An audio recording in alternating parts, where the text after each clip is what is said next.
Abbas Pacha, né le 1er juillet 1812 à Djeddah, vice-roi d'Égypte entre 1849 et 1854, petit-fils de Mehemet Ali.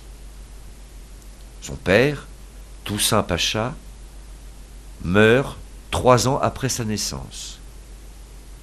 Il vécut dans le désert en compagnie des Bédouins, au milieu des chevaux.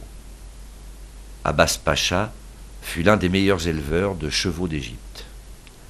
À la mort de son oncle, Ibrahim Pacha, qui décéda en 1848, Abbas Pacha revint en Égypte et devint vice-roi. Son premier soin, lorsqu'il arrive à la Régence, est de supprimer la mission égyptienne en France, de fermer les écoles et les hôpitaux en Égypte. Il renverra Clobet, Lambert Bey, ainsi que tous les Européens ayant un rôle économique et social dans le pays. Il les fera remplacer par ses amis, sans se soucier de leurs compétences. Tous les grands travaux de modernisation du pays seront arrêtés. Les conséquences économiques et humaines pour l'Égypte furent désastreuses. Le 29 janvier 1850, Flaubert et Ducamp rencontrent au Caire Abbas Pacha. Leur opinion sur le nouveau vice-roi est unanime.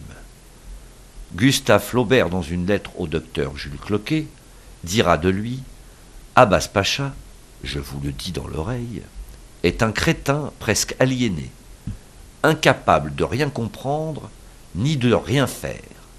Il désorganise l'œuvre de Mehemet. Le peu qui en reste ne tient à rien. Le servilisme général qui règne ici, bassesse et lâcheté, vous soulève le cœur de dégoût. Et sur ce chapitre, bien des Européens sont plus orientaux que les orientaux. » En juillet 1854, on apprit qu'Abbas était mort dans son palais d'une apoplexie foudroyante. Il fut prouvé plus tard qu'il avait été assassiné par 2 mamelouks circassiens, désireux de se venger de lui ou d'éviter un châtiment. Comme il faisait une chaleur excessive à ce moment, les fellahs racontèrent que les portes de l'enfer s'ouvraient pour le recevoir. Telle fut son oraison funèbre.